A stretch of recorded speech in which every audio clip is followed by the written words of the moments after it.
cette diapositive nous montre tous les processus d'implémentation du paiement digital lors de nos campagnes contre la polio en RDC, en commençant par d'abord le développement, ce qui est au-dessus, en background jaune, c'est de développer, de gérer d'abord la base des données des bénéficiaires et aussi de former les travailleurs, c'est-à-dire les agents enrôleurs, ceux qui doivent enrôler tous les prestataires, peu importe leur catégorie, et ça, c'est en amont. Après cette étape, donc c'est en 6 étapes, après cette étape, c'est l'étape de signer des contrats avec les opérateurs de téléphonie mobile, ce qui est déjà fait. Nous avons l'OMS à signer avec 3 opérateurs de téléphonie mobile. Nous avons identifié tous les boulots d'étranglement en 3e étape pour surtout la circulation des fonds pour trouver des solutions palliatives. Ensuite, l'étape qui suivait, c'est de vérifier les fiches de présence des acteurs pendant la mise en œuvre de la campagne. Si c'est fait et vérifié, nous pouvons alors ensuite, après l'activité, lancer les paiements par voie digitale et ensuite conduire des enquêtes ou voir un peu en post-campagne, enquête de satisfaction bien sûr, après l'activité, pour mesurer l'impact, surtout pour les prestataires des premières lignes qui sont au niveau les plus périphériques. Slide, s'il vous plaît.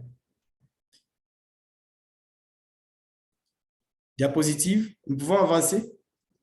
Voilà, cet aperçu, je crois qu'on peut vous faire grâce. C'est purement technique par rapport au processus, comment ça se passe. Je crois que vous pouvez lire ça, nous pouvons passer. Et dans les diapositives qui vont suivre, vous allez comprendre. Voilà. Alors, ici, ça mérite quand même de nous arrêter pour expliquer aux uns aux autres. Si nous voyons au niveau, nous avons un contrat avec une société qui a développé une application. L'application s'appelle Comcare, comme c'est déjà visible. Et c'est sur base de cette application que nous enrôlons les prestataires des services qui rentrent dans la base de données et nous avons le temps de vérifier pour se conformer aux nouvelles réglementations des principaux bailleurs de fonds du secteur santé, notamment la connaissance du client, mais aussi la lutte contre les blanchissements des capitaux et le terrorisme. Voilà. Slide. Nous pouvons évoluer, s'il vous plaît. Voilà. Alors, nous avons quelques dates clés. Nous voulons juste, à travers cette diapositive, montrer qu'en RDC, c'est vrai que nous avons démarré peut-être en retard par rapport à d'autres pays africains. C'est en août 2020 que nous avons reçu cette lettre du bureau régional Afro de l'OMS pour rendre opérationnels les projets. Et de notre côté, les ministres de tutelle ont pris action pour nommer 2 responsables au niveau central comme coordonnateurs de ces projets. En novembre 2020 déjà, c'était le lancement officiel du projet à travers un atelier. Et ça en est suivi et le travail proprement dit dans 3 provinces, notamment la province de Kinshasa, et celle du Congo central aussi, et du Kwilu. Et en mai 2022, c'est le premier paiement de masse qui avait commencé à la suite d'une campagne qui avait concerné 11 provinces sur les 26 qui comptent les pays. Slide. Alors, dans cette diapositive, nous montrons un peu le flux du travail. D'abord, le travail d'enrôlement qui s'est fait sur le terrain. Ça, c'est la première étape. Nous allons dans les provinces pour former les agents qui sont chargés d'enrôler toutes les catégories de prestataires. Généralement, ça prend 1 à 2 jours. Au niveau intermédiaire, mais aussi jusqu'au niveau opérationnel. En deuxième lieu, nous procédons à l'analyse des données qui sont, après enrôlement bien sûr, des données qui sont enregistrées dans la base de données pour vérifier les statuts KYC, donc la connaissance du client, son nom, son post-nom, son prénom, si ça correspond à son compte mobile money. Ici, nous avons 3 opérateurs. Les données de la base sont renvoyées aux opérateurs pour qu'ils fassent cette vérification. Et à travers l'application, ils donnent déjà un feedback pour les personnes qui ont des problèmes dont, par exemple, les comptes ne correspondent pas à son identité. Et là, on va donner un feedback pour que la personne puisse régulariser la situation dans un shop, dans une agence locale pour changer son compte qui doit porter nécessairement son identité. Parce que nous voulons nous rassurer que c'est la personne qui a travaillé qui doit recevoir son dû après le travail. Alors, là, j'ai déjà bossé sur la troisième étape, qui est la vérification par l'opérateur de téléphonie mobile. La quatrième étape, c'est l'analyse des vérifications et d'identification des statuts de chaque travailleur et les données qui sont envoyées à l'équipe Comcare, donc l'équipe Comcare, l'équipe de Dimagie, pour une mise à jour, en fait. Et enfin, les statuts connaissance du client, qui sont en dernière étape au niveau de l'équipe de Dimagie toujours, qui vont permettre les pointages et validations des fiches de présence. Ça veut dire, nous communiquons aux coordonnateurs des aires de santé de les recruter in fine que les personnes dont les validations ont été faites, pour lesquelles les validations ont été faites, pour éviter les échecs des paiements digital au moment opportun. Parce que si la personne n'est pas validée, les partenaires, l'agence partenaire ne peut pas lancer les paiements digital au risque de payer les personnes qui n'ont pas effectivement travaillé. Slide. Voilà. Dans cette diapositive, nous montrons un peu les données que nous collectons et à travers cet enrôlement. C'est listé là-bas. Vous allez lire, c'est les prénoms, les noms, les postes, la date de naissance. On va vous montrer dans la fiche qui suit comment ça se présente de manière globale. Slide, diapositive. Voilà, ça c'est une vue globale d'un formulaire déjà rempli pour un prestataire. Il y a plusieurs informations par rapport à la personne et à votre droite, il y a son portrait, une photo. En deuxième image, c'est la photo de sa pièce d'identité. Et enfin, sa signature, parce qu'il signe un contrat temporaire de travail avec le ministère de la Santé qui met en œuvre l'activité. Diapositive. Voilà. Après l'étape d'enrôlement, de vérification, lors de la mise en œuvre, nous sommes obligés de faire des fiches de présence électroniques. Ça veut dire quoi? C'est la 6e étape jusqu'à la 9e étape. Les agents de supervision doivent se connecter à Comcare pour soumettre les fiches de présence. Ça veut dire déjà au niveau de l'aire de santé, qui est le niveau le plus bas de la pyramide sanitaire, les coordonnateurs de l'aire de santé, qui est l'infirmier titulaire, doivent valider la présence de toutes les personnes qui ont été alignées et envoyées sur le terrain pour travailler. Et ça se fait généralement en fin de journée. Dès qu'il valide, il envoie à la hiérarchie et ainsi de suite jusqu'au niveau national, au niveau intermédiaire, au niveau national. La validation doit se faire. C'est la 7e étape. Et en extraction de données en 8e étape, les analystes font l'extraction des données de présence journalière pour procéder aux vérifications et ils partagent quelques exceptions avec la task force qui assure un peu les postes de commandement au niveau central pour donner rapidement les feedbacks pour les provinces où les validateurs n'ont pas fait leur travail. Et c'est un travail qui s'est fait au quotidien. Si vous dépassez un jour, vous ne pouvez plus valider la présence, nous considérons ça comme une tricherie. Donc, ça doit se faire chaque jour. Mais si l'enregistrement se fait chaque jour, s'ils ont un problème de connexion d'Internet, parce qu'il y a un problème qui se pose avec la couverture d'Internet, les personnes, la date d'enregistrement du formulaire ne change pas, de la fiche de présence. Mais il peut envoyer les jours suivants et nous allons prendre ça en compte. Et en 9e étape, c'est la task force au niveau central et même régional qui partage quelques goulots d'étranglement et propose des pistes de solutions pour correction et assurer le suivi. C'est pour un peu voir comment améliorer, se rattraper pour les personnes qui n'ont pas correctement travaillé. Et enlever aussi tous les doublons, vérifier s'il y a des dépassements en termes d'objectifs Donc, ça veut dire par rapport à la planification, s'il y a eu plus de prestataires que prévu, tous ces feedbacks sont rapidement faits jusqu'au niveau des districts sanitaires, au niveau des zones de santé et des aires de santé pour une prise d'action en urgence. Diapositive. Voilà, ça c'est un exemple, une vue d'ensemble d'une feuille de présence. Et c'est une feuille de présence qui est groupée parce que ça sera élaboré de remplir une feuille de présence par personne ou par individu. C'est une feuille de présence qui est groupée par catégorie de prestataires. Par exemple, catégorie vaccinateur, l'infirmier titulaire va cocher toutes les personnes, les noms vont apparaître, toutes les personnes qui ont été utilisées, qui ont travaillé les jours de la vaccination. C'est pour gagner en termes de temps, économiser les temps. Diapositive. Voilà. Et ça, c'est la suite après la 8e étape. La 9e étape, c'est le bureau pays de l'OMS qui doit prendre tous les fichiers de paiement qui sont envoyés à l'équipe des finances et procède au téléchargement des fichiers sur la plateforme de chaque opérateur de téléphonie. Et enfin, il partage les rapports de paiement avec les analystes.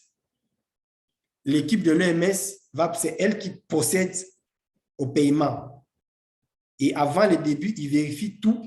Ils font les approvisionnements avec les opérateurs de téléphonie dans leur coche pour renflouer leur caisse avec les e-money. Et après, nous allons, l'étape 10, c'est au niveau du bénéficiaire qui reçoit la notification que son compte est crédité et il peut aller rapidement toucher à sa collation.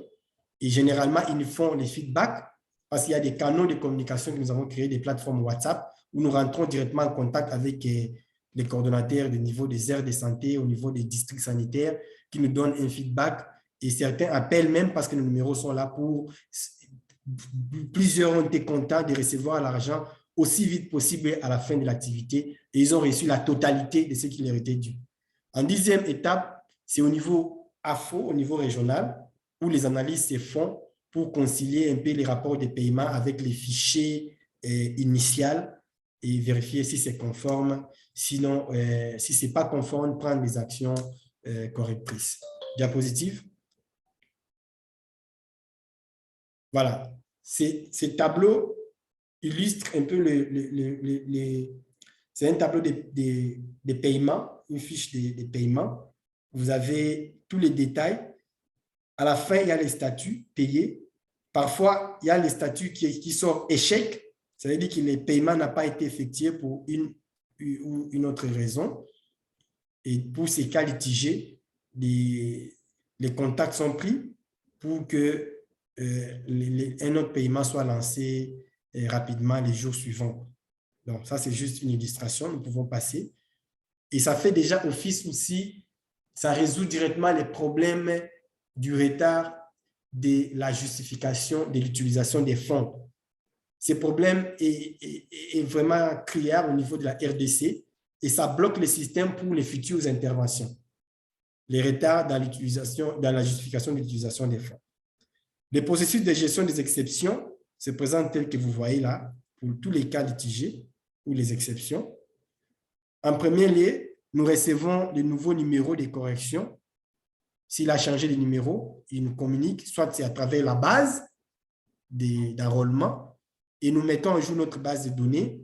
En 3e étape, après vérification, 2e étape, 3e étape, vérification de la connaissance du client, le paiement peut passer. Et après, nous pouvons alors mettre à jour notre base de données pour les futures interventions. Parce qu'au finish, nous voulons créer un fichier unique pour tous les prestataires et pour toute catégorie d'intervention que nous allons organiser dans les futurs, pas seulement pour la polio. C'est ça un peu l'objectif pour le ministère de Santé de la RDC. Diapositive pour aller chuter. Les résultats obtenus. Combien ont été payés? Diapositive, s'il vous plaît. Voilà, la photo de la diapositive précédente montrait un prestataire qui était au point de retrait du cash pour décaisser sa prime. Alors, les statistiques de la RDC, nous avons déjà au niveau, nous avons enrôlé d'abord plus de 200 000 personnes. C'est 209 187 personnes qui sont dans la base des données. Et pour la province de Kinshasa, par exemple, vous voyez que c'est les nombres, nous avons autour de 126 000 travailleurs qui sont déjà enrôlés, ce qui est une bonne chose pour la base de données, et les enrôlements continuent encore. Pour la vérification de la connaissance du client, nous sommes à 50%, 50,4%. Et pour les personnes où il y a eu des échecs, c'est quand même 31%, un nombre important qu'il faut corriger parce que nous voulons rendre fiables les paiements digitaux. Tous ces échecs-là, nous ne sommes pas sûrs que ce sont les mêmes personnes qui ont travaillé. On ne veut pas que d'autres personnes n'ayant pas travaillé puissent bénéficier du paiement. Et les personnes qui n'ont pas de statut KYC, c'est à hauteur de 18%. Diapositive. Alors, pour les paiements effectués, pour 3 campagnes polio, la première campagne avait concerné 11 provinces avec les NOPV2. La deuxième, c'était aussi 11 provinces avec VPO, NVPO, avec les VPO bivalents. Et la dernière avec 7 provinces. Voilà. Et en tout, pour les 11 provinces, nous avons payé 29 243 travailleurs pour un montant de plus de 830 000 dollars américains. Diapositive, s'il vous plaît. Alors, excusez-moi, nous allons vous demander d'aller un peu plus rapidement parce que votre temps est presque écoulé. Merci, merci beaucoup. Merci pour votre tolérance. Je suis en train de chuter déjà. Et ça, ce sont les statistiques pour 5 provinces avec 14 zones de santé où nous avons payé 2872 travailleurs pour un montant de 124 000 dollars américains. Diapositive. Et ça, c'est pour 3 provinces avec plus de 10 000 travailleurs payés pour 283 000 dollars. Diapositive. Les catégories des prestataires diffèrent selon qu'ils sont au niveau du plus bas niveau des pyramides ou au niveau intermédiaire et même au niveau national. Diapositive. Les temps de paiement, généralement, c'est jusqu'à 13 jours, plus de 95% des travailleurs avaient déjà été payés. Contrairement aux AVS ou aux campagnes passées où même plus de 2 mois, parfois 3 mois ou 4 mois enregistrés, où il y avait moins de 50% des travailleurs qui étaient payés. Donc ça, c'est quand même, c'est une réussite, c'est une plus-value pour ces paiements digitaux. Diapositive. Et en résumé, quelques acquis pour ces projets de paiements numériques en RDC.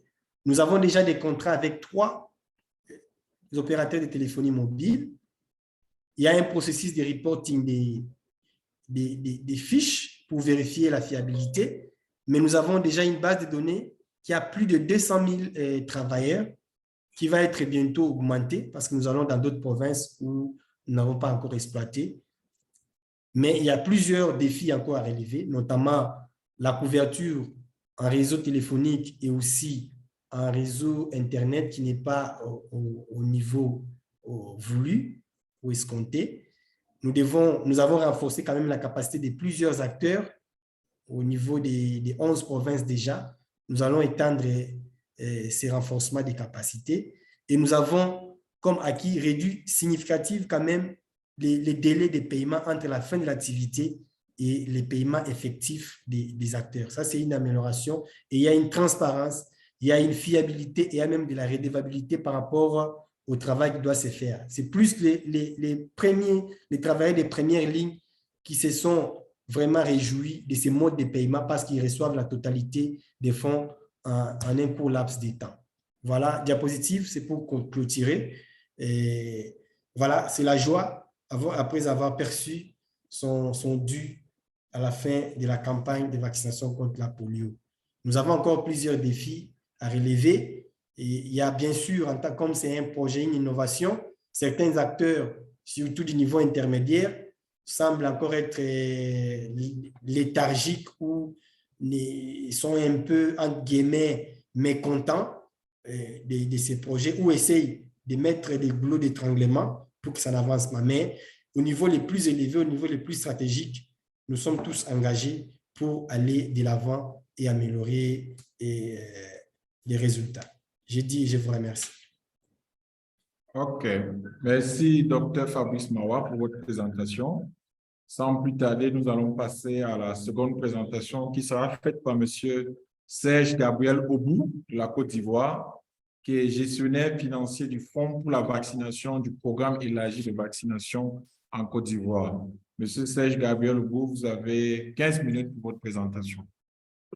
D'accord, merci à tous. Merci à tous d'être connectés. Je pense que à la suite de la présentation de Dr. Fabrice, je pense que je pourrais prendre également la parole. Si les slides sont présents, je pense qu'avec la permission, on va faire des sauts de slides. On va faire des sauts de slides, vu que c'est pratiquement ce projet et on a quand même eu les mêmes expériences. Même pour la Côte d'Ivoire, on va quand même essayer de donner les points forts qui ont pu faire cette démarcation, vu que la Côte d'Ivoire a été le premier pays vraiment à faire phase avec ce projet. Voilà, donc si les slides sont prêts, on pourra y aller. Donc, je pense, voilà, on va prendre la slide numéro 1, l'objectif. Donc, comme je l'ai dit, encore, la Côte d'Ivoire a été le premier pays à pouvoir abriter ce projet avec l'OMS. Donc, il y avait là également un grand rideau, un voile qu'il fallait tomber parce que depuis 2018, le paiement mobile money a commencé en Côte d'Ivoire et il y avait également eu des failles dans ce paiement. Et 2020, voici un projet qui naît avec l'OMS. Alors, il fallait déjà commencer à mettre des bases de données. Donc, il y a eu le recrutement d'un cabinet, Price Group, le cabinet PwC, qui a été chargé de pouvoir mettre en place toute cette identification des différents acteurs et également les différents paiements avec les différentes sociétés de paiement numérique en Côte d'Ivoire avec Orange, MTN, Move au départ, mais après contractualisation, il s'est avéré que ça a été avec Orange et MTN. Diapo, s'il vous plaît. On peut passer à la diapo 12. Allons-y, diapo, à la diapo 12, s'il vous plaît. La diapo 12. Voilà, donc la diapo 12. Voilà, donc comme je l'ai dit, le projet a bénéficié de tous les pays. Donc, généralement, c'est la même procédure, les mêmes étapes que Dr. Fabrice a présenté. Donc, on se fait fort de ne pas encore revenir là-dessus. Mais la particularité pour la Côte d'Ivoire, c'est que les paiements, le projet a débuté de 2020 à 2022. Donc, la phase 1, c'était pour 2020. Et en Côte d'Ivoire, il y a 33 régions sanitaires, il y a 113 districts et on a pu avoir 19 354 travailleurs qui ont été payés, soit un montant de 298 404 300 francs CFA. Et donc là, vous avez les différents districts là. Madame qui présente les slides, est-ce qu'on peut agrandir un peu pour qu'on puisse voir? Voilà, donc comme je l'ai dit, la phase 1, c'était le début du projet en 2020. Donc en 2020, il y a pu avoir 23 822 travailleurs qui ont été payés pour un montant de 329 000. Slide 13, s'il vous plaît. Voilà, et également, non, avant, mais la phase 2, s'il vous plaît. Voilà, donc, pour vous dire qu'en 2020, il y a eu 2 passages, donc la phase 1 et la phase 2. Donc, à la phase 2, il y avait également 23 822 travailleurs enregistrés dans la base de données, comme Dr. Fabrice l'a dit. Et il y a eu 329 356 millions 300 fonds qui ont été vraiment mis à la disposition des acteurs par le mobile money. Slide 3. Allez-y, soit. Donc, à la 3e phase, toujours pour la même année de 2020, la particularité, c'est que après les 2 passages, il s'est trouvé qu'il y avait des cas où le virus était encore, mais était encore présent. Donc, il fallait faire un rattrapage automatique. Donc, le rattrapage a concerné 2 régions et il y avait 4 districts. Et c'était uniquement que les régions, c'était uniquement que les districts dans Abidjan. Donc, vous avez Yopougon, Est, tout ça, Treichville. Donc, on a pu payer 1791 acteurs, soit 24 898 650 francs perçus directement par le mobile money. Slide. Donc, nous venons maintenant au niveau des statistiques pour le paiement. Pour la phase 2022 également. À la phase 2022, il y avait 9 régions, vu qu'on était rentré dans une phase où on avait pu, avec les actions en épidémiologie, freiner un peu le virus, mais il fallait que dans 9 régions sanitaires, on puisse toujours intensifier la vaccination contre la polio. Donc, il y avait 32 districts qui étaient concernés et dans ces 32 districts-là, ils n'ont pu payer 7 902 agents pour un montant de 129 443 670. Slide. Et toujours en 2022, la phase 2, c'était toujours également dans les 9 régions, dans les 32 districts. Il faut savoir que nous avons exigé, puisque la législation en Côte d'Ivoire avec Orange posait vraiment des problèmes. Et là, on était confronté parce que Orange, avec la législation, ne vous donne pas la possibilité de connaître le KYC de l'acteur que vous voulez payer. Et cela, vraiment, pourrait mettre en mal le processus parce qu'il était susceptible de payer des gens qui on ne savait même pas leur identité. D'où, pour le projet, on était obligé de basculer d'Orange à venir sur MTN. Donc, vous allez voir que pour cette phase-là, dans les 9 régions sanitaires, les 32 districts, 8 061 agents ont été payés sur MTN Money en raison de 131 739 350 francs. Slide, s'il vous plaît. Et les délais de paiement, nous pourrons dire que 90% des travailleurs ont été payés en moyenne 8 jours après au-delà de la campagne. Donc, les performances se sont améliorées au fil des campagnes. Donc, de 2020 à 2022, je pense que la dernière campagne de 2022, les paiements se sont faits à 80% déjà au lendemain de la campagne parce que toute l'équipe, à partir de la task force, à partir de AFO, tout le monde avait commencé à maîtriser vraiment tout le processus. Slide, s'il vous plaît. Et toujours au thème des paiements, donc les performances en 2022 ont été meilleures, comme je vous l'ai dit, que celles des campagnes de 2020, donc avec 75% d'amélioration dans les délais de paiement. Et le délai maximum enregistré est 4 jours, comparé à 7 jours en 2020, parce que les campagnes de polo ne durent que 4 jours. Donc, vous commencez un vendredi, le lundi à 18 h, les campagnes sont finies. Et à partir de 2022, les 4 jours ont été respectés et le délai maximum enregistré de 6 jours comparé à 12 jours en 2020. Slide, s'il vous plaît. Et la particularité du projet en Côte d'Ivoire, c'est que le projet a eu une étude d'impact, c'est-à-dire qu'il y a eu un cabinet qui a été coopté et ce cabinet-là a effectué une étude auprès des bénéficiaires. S'il vous plaît, vous pouvez agrandir un peu, s'il vous plaît.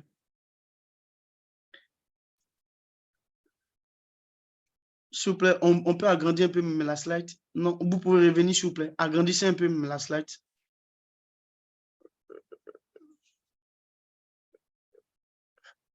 Bon, c'est bon, c'est bon. Non. Mais c'est bon, si vous ne pouvez pas, on peut pas. Donc, comme je disais, l'étude d'impact, il y a eu la capacité à pouvoir retirer des paiements reçus via mobile money. Donc, le pourcentage des bénéficiaires ayant le mobile money très, très confiant dans le fait de pouvoir retirer de l'argent de leur propre compte dans leur montant, dans le point, était de 64%. Quant à l'autre vocable, l'expérience du paiement mobile money a eu l'assentiment de 60%. Le challenge lors des paiements, il était de 1%. Et le mode préféré de paiement, vraiment 83% du pourcentage. Tout le monde était, les acteurs étaient vraiment pour ce mode de paiement. Et le niveau de satisfaction, il était de 42%. sur le projet de 2020 à 2022. Slide, s'il vous plaît. Voilà, donc avant de conclure, je voulais dire que pour cette période de 2020 à 2022, il y a eu vraiment, comme les Anglais le disent, du step by step. Et aujourd'hui, on est arrivé à un système vraiment fort, un système qui a trouvé l'assentiment des travailleurs. Ce qu'on pourrait dire en Côte d'Ivoire, c'est qu'il y a divers partenaires qui font également le paiement par mobile money. Et tous n'ont pas ce mécanisme fiable et sécurisé qu'a mis en place le projet pour pouvoir payer les acteurs. Du coup, le projet commence à avoir un peu des désistements parce que tel partenaire lui utilise mais c'est pas son processus qui est différent de ce projet. Donc ici, je pense que la perspective, c'est de pouvoir uniformiser ce mode de paiement de sorte à ce que quel que soit le partenaire qui veut financer une activité de vaccination, on s'inscrit dans ce même processus qui a déjà prouvé, qui a déjà démontré qu'avec le paiement mobile money, on reçoit l'argent directement sans passer par des personnes et la satisfaction est évidente. Merci, je vous remercie. OK, merci Serge Obou. Vous nous avez fait gagner 3 minutes. Donc, nous allons passer actuellement à la session orale de partage d'expérience des agents de santé bénéficiaires. Et nous allons accueillir ici, comme premier orateur, Madame Gamou Keïta, qui est chef magasinier du projet AIT édition 2022 au Sénégal. Vous avez la parole pour 5 minutes de présentation. Madame Keïta.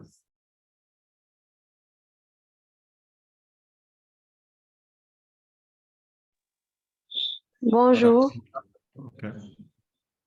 je m'appelle Gamou Keita. Je suis étudiante en licence 1 en anglais. Et j'étais applicatrice avant d'être chef d'équipe du projet AID. On a eu à participer dans la campagne AID. On a bénéficié des 2 différents types de paiements. On nous paye par liquide pour la première année. La deuxième année aussi, on nous paye par Orange Money, je pense. Mais on a toujours eu des problèmes par rapport à ces 2 types de paiements. Pour la première, on faisait des rangs, on passait presque des jours là-bas. Et il y avait aussi des applicateurs qui ne bénéficiaient pas de leur argent, qui bénéficiaient tardivement leur argent, leur paiement. Pour le paiement en ligne, pour le paiement numérique plutôt, aussi il y avait des problèmes parce qu'il y avait certains qui recevaient, d'autres n'en recevaient pas la totalité ou même une partie de leur argent. C'est ça, on avait aussi des problèmes. Merci. OK, merci pour ce partage d'expérience qui était concis et précis. Nous allons accueillir le deuxième orateur, Dr. Sougalo Diarra, qui est un professionnel de santé exerçant au Mali. Il est responsable du programme élargi de vaccination au Mali. Monsieur Diarra, vous avez la parole. OK. Merci beaucoup, professeur. Mesdames et messieurs, bonsoir. Donc, je me nomme Sougalo Diarra, je suis responsable du programme élargi de vaccination au niveau de la direction régionale de la santé de Koulikoro. Donc, pour rappel, Koulikoro, c'est la 2e région administrative du Mali. Et nous avons plus de 90 120 km² avec 10 districts sanitaires pour plus de 281 centres de santé communautaires. Et généralement, lors des campagnes de vaccination, nous utilisons plus de 1995 agents, tout acteurs confondus. Donc, comme l'autre l'a dit, nous avons eu vraiment à bénéficier de ces appuis de paiement numérique, notamment depuis 2020 jusqu'en tout récemment, en 2023, nous avons procédé à différentes campagnes qui ont été vraiment financées, payées par paiement numérique. Donc, juste un rappel par rapport au processus en tant que bénéficiaire, ce que nous faisons, c'est d'abord, en premier lieu, c'est l'information et sensibilisation de l'ensemble des acteurs sur le mode de paiement retenu. Et ensuite, c'est comme l'autre l'a dit, nous, en tant que bénéficiaires aussi, nous établissons la liste des acteurs qui vont participer à la campagne avec un outil bien précisé, comme mon collègue de RDC a présenté, qui donne les informations sur l'ensemble des acteurs. Ensuite, nous procédons à la vérification, nous d'abord en tant que bénéficiaires au niveau local, de chaque numéro de téléphone, ici pour voir un peu la cohérence des numéros et voir aussi si le numéro est inscrit ou pas par rapport au réseau qui sera utilisé. Et après tout cela, nous envoyons ces listes au niveau supérieur, surtout à l'OMS, pour le paiement. Et quand même, nous avons enregistré des avantages par rapport à ce mode de paiement, notamment c'est la gestion sécurisée des fonds. Déjà, au niveau de notre région, nous avons plus de, sur les 10 districts sanitaires, 3 qui sont dans des zones d'insécurité. Et donc, la gestion sécurisée des fonds. Ensuite, aussi, ça nous permet d'éviter les malversations des fonds et aussi pas de question de faux billets comme avec les paiements de cash. Et ça diminue aussi le volume du travail, surtout avec les acteurs et surtout la comptabilité avec beaucoup de papiers, ça permet vraiment de le diminuer. Et la rapidité aussi dans le paiement des acteurs et plus de, aussi des problèmes de pièces justificatives. Et ça renforce aussi l'engagement des agents parce que si le paiement est fait à temps, alors là, les acteurs sont motivés à donner plus de résultats.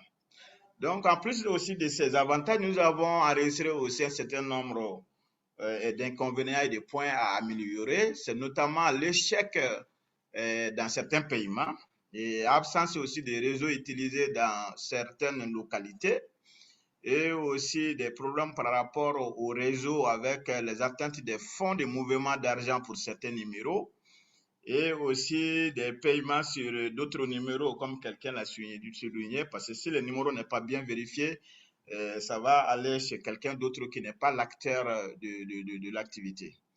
Et aussi le vol des données sécurisées comme les mots de passe pour certains téléphones aussi qui peut être volé. Ça, c'est vraiment des points qu'on a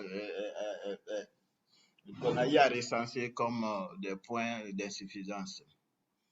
Et quand même, nous avons fait un certain nombre de recommandations qui permettra bien sûr de pouvoir améliorer ces pratiques. C'est d'abord établir la liste des acteurs avec le numéro de paiement au moins 2 semaines avant l'activité. Et ça, c'est normalement les responsables des structures qui doivent le faire. Ensuite, vérifier les numéros de paiement avant le début des activités et tenir compte aussi de la couverture du réseau pour le choix de l'agence qui va faire les paiements.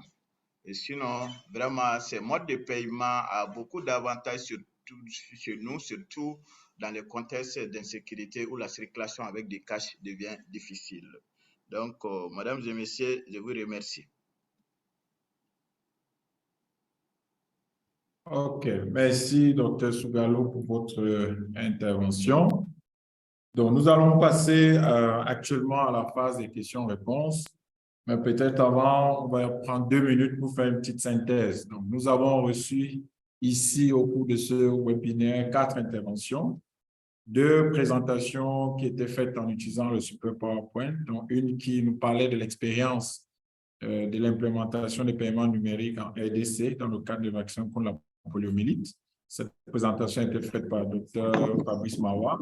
Une présentation qui a été faite dans le cadre de la même expérience en Côte d'Ivoire par M. Gabriel. Et nous avons reçu également le partage d'expérience d'agents de santé dans les pays du Sénégal et de la Côte d'Ivoire.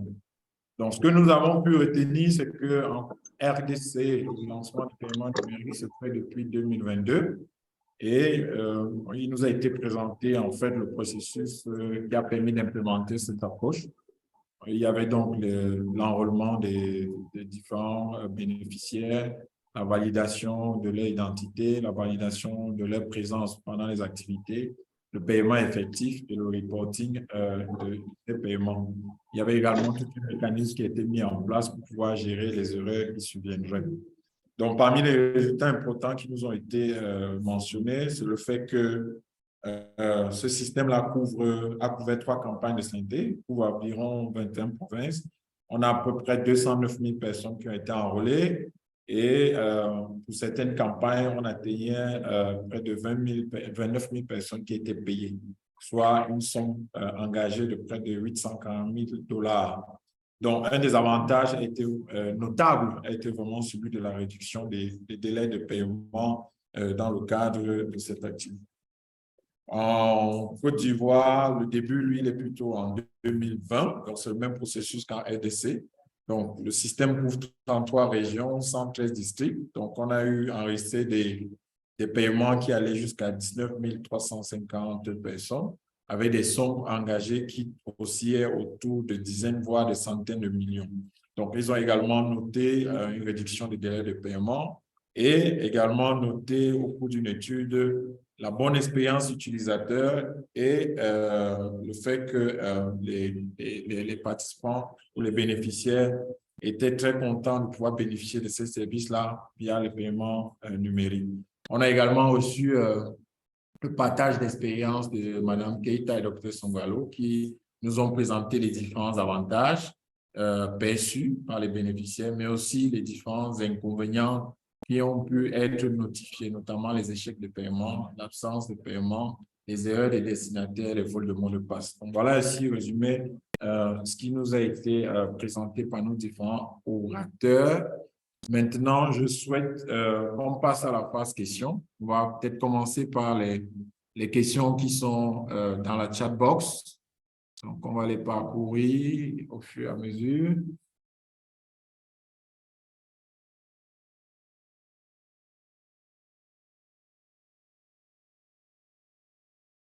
Donc, nous avons une première question qui a été posée par Achille Miondo Tibozo. Et la question est de savoir comment a-t-on estimé l'impact de ces paiements numériques? Et quels étaient les défis pour la Côte d'Ivoire? Je pense que c'est une question qui s'adresse à la Côte d'Ivoire. Il y a une question également qui a été posée par le docteur Adama Faye qui pose la question de savoir, peut-on généraliser à d'autres activités que la vaccination? Peut-on généraliser les paiements à d'autres activités? Vous m'entendez? Oui, on vous entend. Oui, nous captons 5 sur 5. OK. Bon, il y a une question qui vient de Maki Diallo. What is the impact of digital payment on vaccination coverage? Donc, quel est l'impact des paiements numériques sur la couverture vaccinale et plus spécifiquement dans les deux pays, dans vos deux pays qui ont été présentés?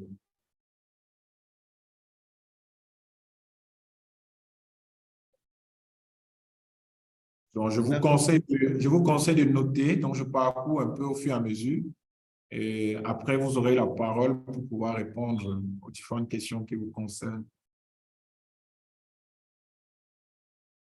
Il faut la distinction. Bon, il y a une préoccupation de professeur Adama Faye qui dit qu'il faut distinguer la disponibilité des ressources et le paiement digital. Bon, je pense que, comme il est dans la session, il pourra préciser. Une question qui vient de Sérignan. Est-ce que le paiement digital est géoréférencé? Autrement dit, est-ce que le bénéficiaire ne peut retirer l'argent qu'au niveau de sa commune ou de son département pour plus de sécurité? Combien ce mode de paiement coûte-t-il au programme par rapport aux agences de paiement?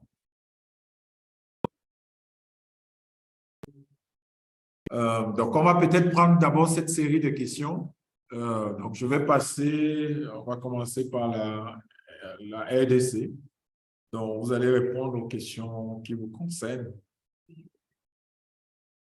Et ensuite, on donnera la parole à M. Obou. Donc, Dr Mawa, vous avez la parole.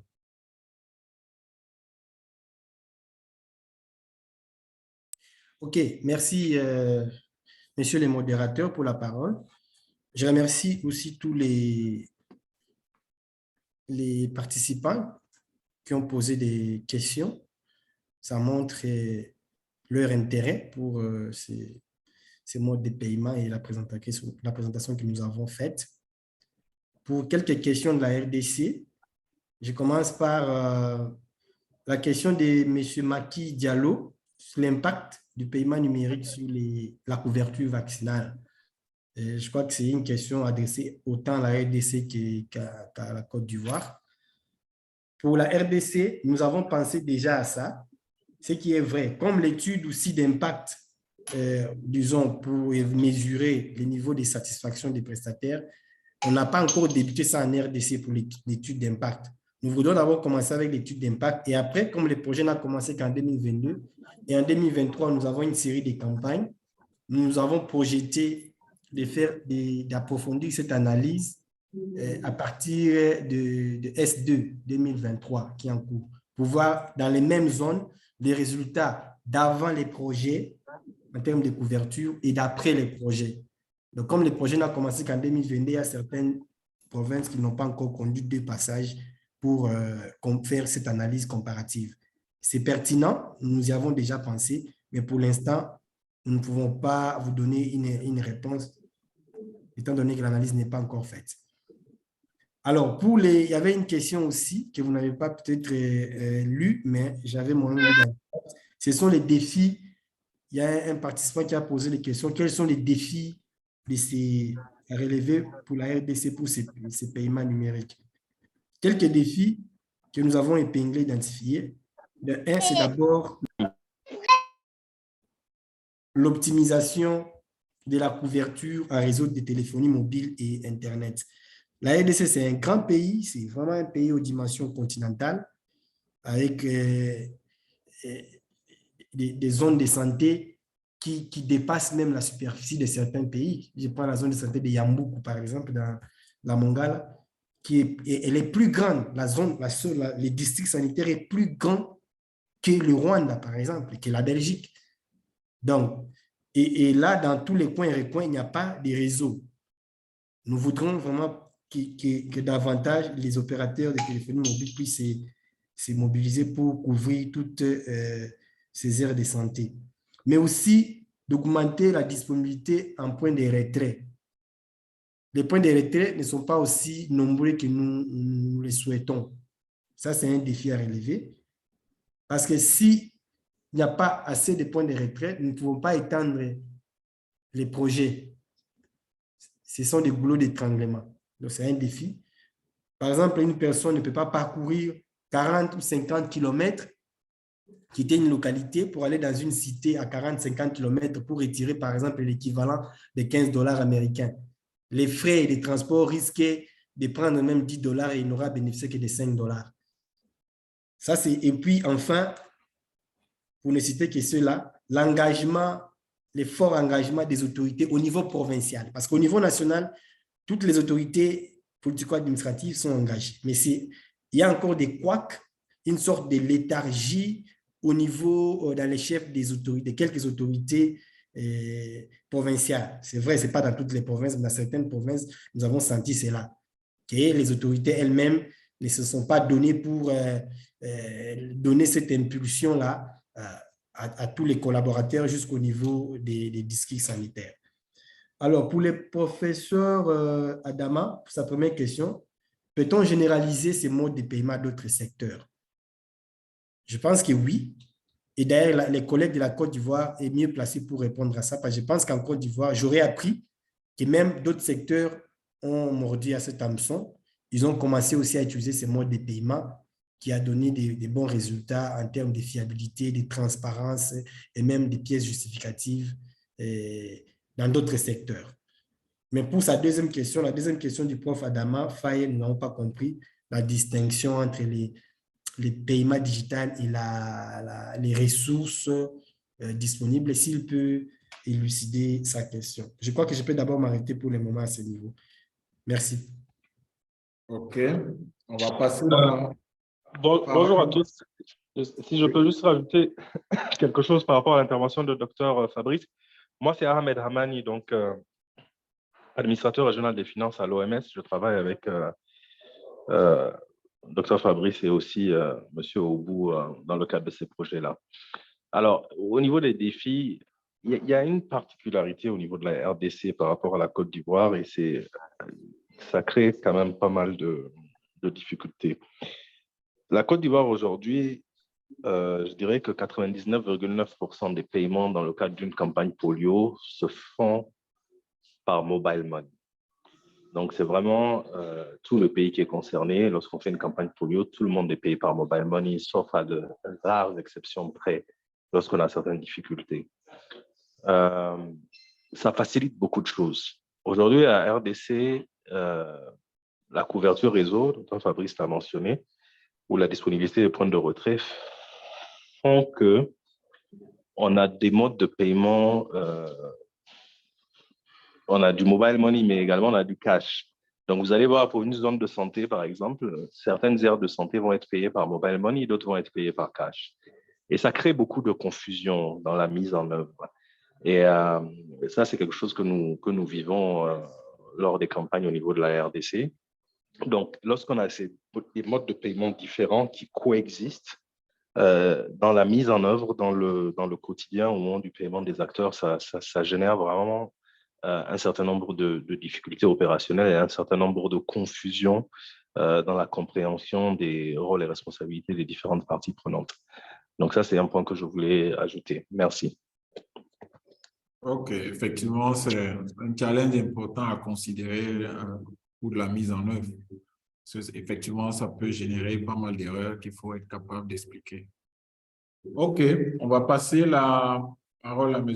Serge Obou, qui va répondre aux questions que je peux poser. D'accord, merci bien, docteur. Je voulais dire merci également à M. Ahmad Hamani pour la position qu'il a apportée. Je pense que pour la première question, quant à l'impact de l'implémentation du mobile money sur la couverture, je pense que nous l'avons déjà dit dans la présentation parce que, comme je l'ai dit, le contexte de la Côte d'Ivoire est quand même particulier parce que je vous ai dit qu'il y avait le rideau de 2018 où le mobile money rentrait dans la vaccination pour la première fois parce qu'avant, c'était du cash. Il y avait des agents de la santé qui prenaient tout ce risque avec des véhicules, qui prenaient des millions, qui parcouraient tout le territoire. Donc, c'est une question vraiment très, très, très, très, très cruciale parce qu'il fallait adopter ce mode de paiement. Et en 2020, quand on a fait l'étude avec le cabinet, nous l'a donné raison parce que cela a boosté la couverture vaccinale. Donc, le mobile money a vraiment boosté les couvertures vaccinales pour les campagnes de polio. Aujourd'hui, quand vous regardez un peu les données épidémiologiques en Côte d'Ivoire, vous allez vous rendre compte qu'il y avait d'abord ce plateau où souvent l'agent même, il avait du mal à recevoir, ou bien même il recevait et c'était des jours après qu'il recevait. Mais aujourd'hui, dès après la campagne, le 4e jour déjà, le bénéficiaire, il reçoit l'argent et ça a motivé encore ces personnes-là à venir encore se faire enrôler davantage pour pouvoir vraiment booster la couverture vaccinale en Côte d'Ivoire. Et comme je l'ai dit à la fin de la présentation, c'est qu'en Côte d'Ivoire, pour répondre à la deuxième question, la Côte d'Ivoire bénéficie d'un réseau vraiment très stable où partout dans le pays, vous pouvez retirer de l'argent, pas forcément dans votre localité, mais partout où vous trouvez, vous avez le réseau. Du coup, ça fait que les différents partenaires qui ne s'inscrivent pas dans le projet, qui n'ont pas tout ce mécanisme-là, font que généralement, les acteurs commencent à mettre un peu en mal le projet. Mais toujours est-il que dans la majorité, le mobile money booste à 80% les couvertures vaccinales. Et à la question, les bénéficiaires peuvent voter, comme je l'ai dit, le réseau en Côte d'Ivoire, comme M. Ahmad l'a dit, déjà 99%, vraiment toutes les campagnes se font par mobile money. Ce que je voulais dire, c'est que il faut qu'au travers de ce projet, on aille un peu plus loin. Parce qu'aujourd'hui, en Côte d'Ivoire, on ne peut pas s'en passer du mobile money. Mais il faut donner la capacité, l'opportunité à ces bénéficiaires-là de comprendre le mécanisme du mobile money, de comprendre qu'est-ce qu'il faut mettre en œuvre pour qu'à la fin d'une campagne, la satisfaction soit de mise. Voilà. Et puis, à la question de savoir combien coûte le programme. Bon, moi, je l'ai dit, hein, quand vous prenez la phase antérieure où c'était du cash, moi, je me souviens bien, je parcourais tout le pays avec des centaines de millions, avec tout le risque. Mais aujourd'hui, c'est vrai qu'il y a le coût des retraits qui font, mais cela ne prend pas, n'amenuise pas la satisfaction des bénéficiaires. Donc, les coûts là sont un peu moins à la capacité des acteurs à recevoir le dû et à pouvoir donner le meilleur pour l'avancement de la vaccination. Voici un peu ce que je pourrais dire pour les questions. Et quant à l'étendement du paiement à d'autres activités. Aujourd'hui, le Trésor de Côte d'Ivoire est rentré dans le mobile money où on ne paye que les primes des risques. On vous paye par une application qu'ils ont développée, Trésor Pay, c'est-à-dire qu'aujourd'hui, il n'y a plus du cash, tout est dans le monnaie. Tu reçois à temps réel, c'est sécurisé, tu reçois à temps réel le montant qui t'est dû pour une prestation que tu donnes. Voici un peu ce que je voulais dire. Merci. OK. Toujours pour, en fait, on a oublié une question là qui avait été posée par Sérignan sur la sécurisation et le géoréférencement. Donc, est-ce qu'on peut imaginer qu'on mette en place un système où le bénéficiaire ne peut retirer l'argent qu'au niveau de sa commune ou de son département? Non, bon, d'accord, oui. En fait, moi, quand on prend l'exemple de la Côte d'Ivoire, comme je vous l'ai dit, c'est une particularité parce que la Côte d'Ivoire n'a pas les mêmes atouts que les autres pays membres de la sous-région. Mais pour Côte d'Ivoire particulièrement, moi, par exemple, je prends mon cas, quand pendant les périodes, quand j'effectue des missions que je dois recevoir les per diem pour la mission, je pars d'Abidjan, généralement pour Korogo. En Côte d'Ivoire, le réseau est favorable, donc on le reçoit l'argent en toute sécurité partout. Même quand vous êtes dans le campement le plus reculé aujourd'hui avec ce atout que la Côte d'Ivoire dispose, le bénéficiaire même, il a des kilomètres, il reçoit son paiement sécurisé. Maintenant, la question, c'est d'étendre les points de retrait allant au plus reculé parce que généralement, il peut recevoir l'argent dans le campement, mais il faut qu'il vienne il faut qu'il se déplace pour venir retirer. Donc ça aussi, avec le projet, je pense qu'il va falloir qu'on en discute pour rapprocher plus les points de retrait. Mais quant à la question de la réception et de la sécurisation, en Côte d'Ivoire, c'est effectif à 99%. Merci. Merci. Nous allons continuer à prendre les questions. Il y a une question de Bagaman Akani. C'est une suite de questions. Donc, merci pour cette présentation. Parlant de la Côte d'Ivoire, comment avez-vous mesuré l'impact? Ça, c'est la première question. Deuxième intervention, toujours de Bagaman Akani. Une étude pour la Côte d'Ivoire a révélé dans le cadre des campagnes de vaccination que le délai moyen était beaucoup plus long, parfois allant jusqu'à 1 an. Donc, on va peut-être recueillir l'intervention de Hugo à ce sujet. Dans le cas de la Côte d'Ivoire ou de la RDC, donc cette question concerne les deux orateurs principaux, a-t-on évalué les processus de qualité de ce paiement? A-t-on un référentiel pour évaluer les délais de traitement concernant les différentes étapes? Donc, j'imagine qu'il sollicite qu'il y ait quand même une analyse des délais qui existent entre les différentes étapes du processus que vous avez présenté. Et il y a encore une question, toujours de Parlement Nakani. Avez-vous évalué dans le cadre de la RDC ou de la Côte d'Ivoire le coût des doublons?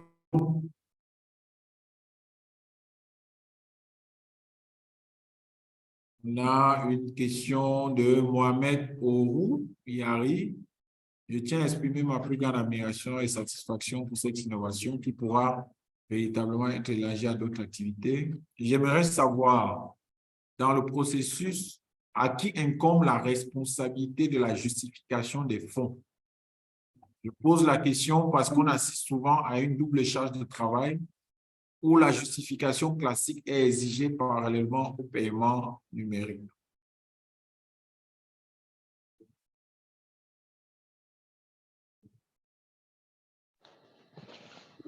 OK. Donc, vous avez la parole. D'accord. Ahmed Hamani, OMS, si je peux appeler à commencer, peut-être, mais les autres vont compléter. Alors, on a des questions sur la mesure d'impact, on a des questions sur les doublons éventuels pour le paiement. Alors, au niveau de la mesure d'impact, on a fait appel à une société indépendante qui s'appelle 60 Decibels, qui est une société de mesure d'impact, donc avec laquelle nous travaillons dans le cadre de ce projet. Et c'est par une enquête qu'ils font par questionnaire. Je pense que dans le cas de la Côte d'Ivoire, c'est à peu près 500 personnes qui ont été interviewées sur une période de 45 minutes avec une série de questions donc pour recueillir leur expérience. Alors, ces rapports-là sont publics. Hein. Donc, la société s'appelle 60 Decibels, donc 60 DECIBELS. Si vous allez sur leur site Internet, vous allez pouvoir avoir accès à ces rapports-là avec toutes vraiment les informations détaillées sur l'approche qui a été suivie et puis les résultats de manière beaucoup plus exhaustive que ce qui a été présenté ici. Donc, je vous invite à aller regarder ces rapports-là. Au niveau des doublons, alors, il y a toute une approche que nous utilisons déjà au niveau de l'enrôlement. Il y a un certain nombre de contrôles qui sont mis en place pour atténuer un certain nombre de risques, dont le risque de doublon. Donc, par exemple, il y a des contrôles de doublon sur le numéro de téléphone, sur les dates de naissance, sur une combinaison de caractères tels que le nom plus le numéro de pièce d'identité ou le nom plus la date de naissance, etc. Donc, on fait vraiment attention à toutes ces choses-là. Mais, et ces contrôles-là ont lieu à différentes étapes du processus, au niveau de l'enrôlement, mais également pré-paiement. Mais aucun contrôle n'est infaillible. Donc, on a eu des cas de doublons, mais c'est très, très marginal. Sur les 29 000 paiements qui ont eu lieu en Côte d'Ivoire, en RDC, pardon, je pense que les cas de doublons étaient de l'ordre de la dizaine. Donc, dizaine sur 29 000. Et donc, c'était dans le cadre des premières expériences que nous avons eues. Et nous avons pu analyser ces cas-là et puis comprendre d'où ça venait et puis essayer d'apporter des réponses. Alors, c'était ça sur l'étude d'impact et puis sur les doublons. Mes collègues pourront rajouter. Je pense qu'il y avait un troisième point qui m'échappe, excusez-moi. Il y avait un troisième point que vous avez mentionné. Pour le troisième point, si vous permettez, docteur Fabrice, je peux prendre les Oui, OK, Fabrice. Oui. Oui, c'est la question concernant des Mohamed Ourou, à qui incombe la responsabilité. Ah oui, les justifications. Oui, les justifications. Alors, ça, c'est une très bonne question. Alors, un des bénéfices du paiement mobile par rapport au paiement par cash, qu'on ne voit pas tout de suite, mais qui est très important, c'est que le paiement par cash a un coût administratif qui est très élevé. Pour une organisation comme l'OMS, il y a des procédures de justification qui sont très fastidieuses, qui impliquent des remontées de pièces justificatives à travers tout le pays, des fiches de présence qui sont signées, etc. et tout ça. Et on envoie également des équipes à travers ces endroits-là sur une période de 5 ans pour aller faire la vérification des pièces justificatives et s'assurer qu'on peut donner à nos bailleurs un niveau d'assurance raisonnable que l'argent a été utilisé pour ce pourquoi il était prévu. Ça fait partie des inconvénients du cash. Lorsqu'on passe sur du mobile money, vous avez instantanément un rapport de paiement avec des numéros de téléphone, des montants. Et ce rapport de paiement, parce que nous avons tout ce système de base de données et d'enrôlement, on peut relier ce numéro de téléphone à un numéro de téléphone dans la base. Et lorsqu'on va dans la base, on a les informations de KYC, on peut garantir que ce numéro-là, il appartient bien à cette personne. Et cette personne, on a toutes ces informations, on a sa photo, on a la photo de sa pièce d'identité, etc. Donc, pour une organisation comme l'OMS, c'est quelque chose qui vraiment apporte beaucoup de valeur. Le Dr Fabrice tout à l'heure a parlé de redevabilité, c'est très important pour nous. Et ça dépasse, c'est aussi des questions de conformité avec certaines législations que nos principaux bailleurs aujourd'hui nous incitent fortement à respecter. Vous avez des législations sur la lutte contre le blanchiment d'argent, par exemple, et le financement d'activités illicites, et la connaissance du client, avec lesquels c'est difficile de se mettre en conformité lorsqu'on parle de cash. Moi, je me souviens, il y a quelques années, j'étais rencontré un parlementaire britannique qui était de passage à Kinshasa pendant l'épidémie d'Ebola numéro 10 à l'est de la RDC et qui nous disait, mais quelle assurance pouvez-vous nous donner qu'une partie de l'argent du contribuable britannique ne finit pas entre les mains de membres de groupes armés? Parce que vous transférez des millions de dollars à l'Est, c'est donné à des commissions qui les distribuent en espèces, mais c'est des zones aussi où on a des groupes armés qui sont en activité. Donc, quelle assurance vous avez? Et à l'époque, effectivement, c'était difficile de répondre à une telle question. Aujourd'hui, lorsqu'on paye les gens par mobile money, des gens qui sont sur des bases de données que nous avons vues, nous avons identifiées, nous savons qu'ils existent, nous avons tous leurs éléments, on peut croiser ces bases de données-là avec toutes les bases qui existent au niveau de l'Union européenne, par exemple, ou bien d'autres bases de données pour dire que oui, aucune de ces personnes-là n'est référencée sur une liste d'organisations terroristes. Donc, ça, c'est vraiment des effets positifs, bénéfiques, indirects du paiement par mobile money, mais qui sont non moins importants. Et c'est vraiment aujourd'hui un outil qui peut être utilisé par les pays, par les organisations qui l'utilisent comme un outil de mobilisation de ressources auprès de ces bailleurs-là, en leur garantissant la conformité avec toutes ces législations-là que leurs parlements ont votées, auxquelles, en tant qu'État, ils sont tenus de souscrire. Merci pour ces compléments. On va donner la parole à ceux qui voulaient compléter, parce qu'il nous reste 2 minutes avant la clôture. 2-3 minutes avant la clôture. Est-ce qu'il y a des interventions supplémentaires? Docteur Mawa, monsieur... Oui, professeur. Monsieur, oui. Oui, professeur. Oui, vous avez la parole. Ok, merci. C'est Sungalo Diara du Mali. Oui. Ok, je voulais juste aussi réagir par rapport à un certain nombre de questions en tant que bénéficiaire. Tout à fait. Surtout d'abord la question concernant l'impact sur la couverture vaccinale. Nous disons qu'en tant que bénéficiaire responsable du programme, nous avons constaté vraiment de l'amélioration de la couverture vaccinale par rapport au paiement numérique. Parce que comme on a dit, en général, le paiement numérique est fait à temps et aussi les agents sont sûrs qu'ils vont avoir la totalité de leur dû. En ce moment, ils sont plus motivés à produire beaucoup de résultats.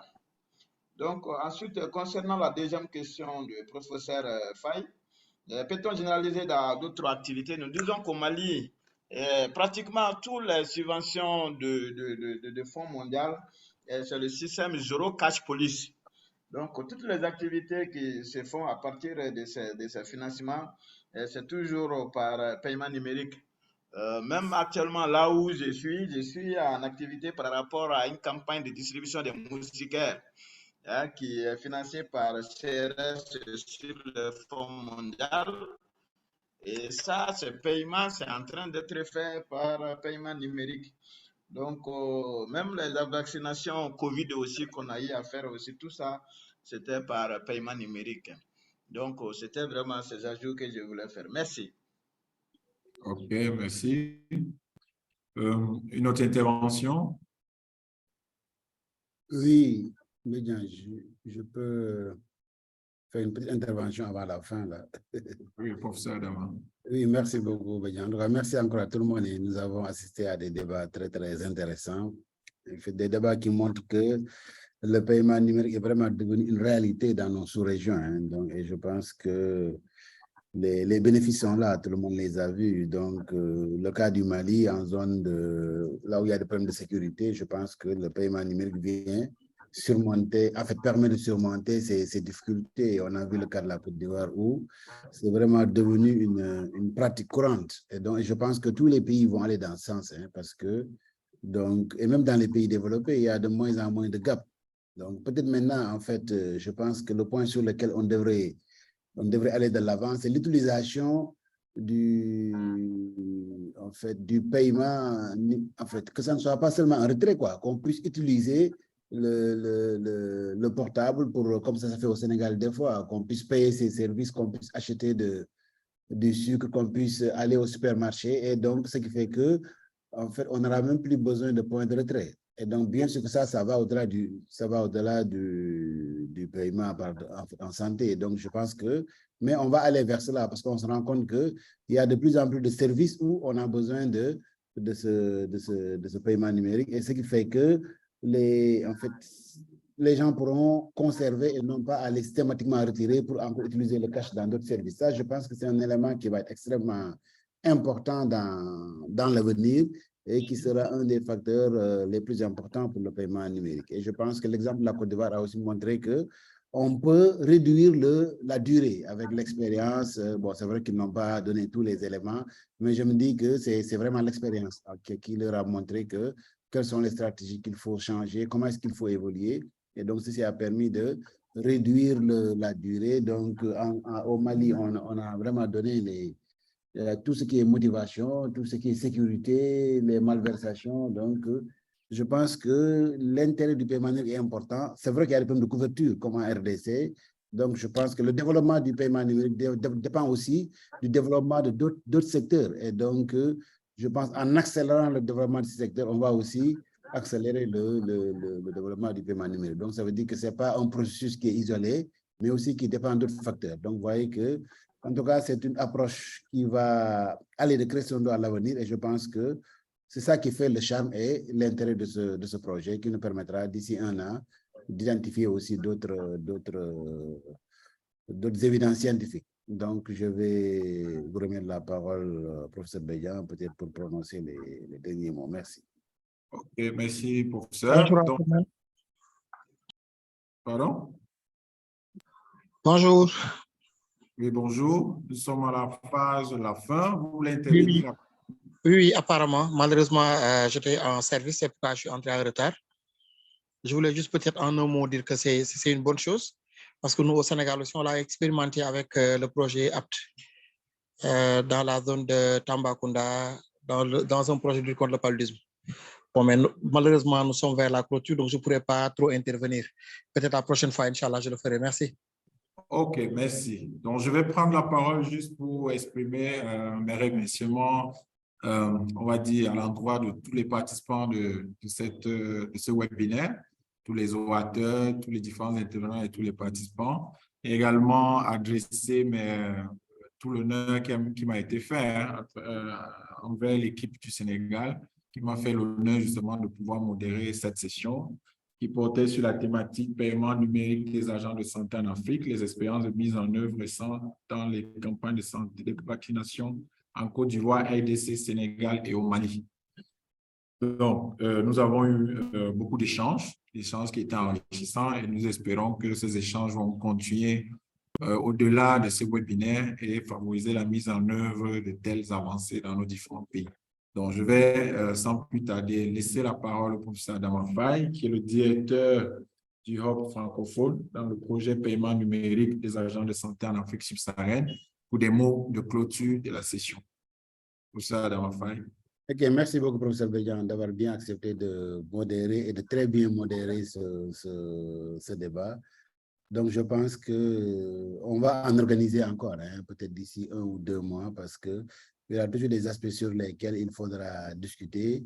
Et avec l'avancée des projets de recherche, donc je pense qu'on aura plus d'évidence à partager. Sinon, remercier tout le monde et remercier aussi les partenaires, hein, la Fondation Bill et Melinda Gates donc, qui nous accompagne, l'Université de Makerere et l'organisation Solina et donc tous les acteurs aussi et tous ceux qui ont voulu être là depuis 15 heures pour partager leurs expériences. Merci beaucoup à tout le monde et à très bientôt. Merci, à bientôt. Merci, professeur, et à bientôt. Merci, à bientôt. Merci à tout le monde. Aussi, merci à l'OMS. Hein. Merci beaucoup, Ahmad. Merci. Je vais oublier, mais merci à l'OMS. Merci, Ahmad, de nous accompagner. Et vraiment, chaque fois, quand on vous sollicite, vous répondez et positivement. Merci encore. Et je pense que si ce n'était pas vous, on allait avoir du mal à organiser ce webinaire. Merci beaucoup. Voilà. Merci, professeur. Chez nous. Ah, OK. Merci, Michel.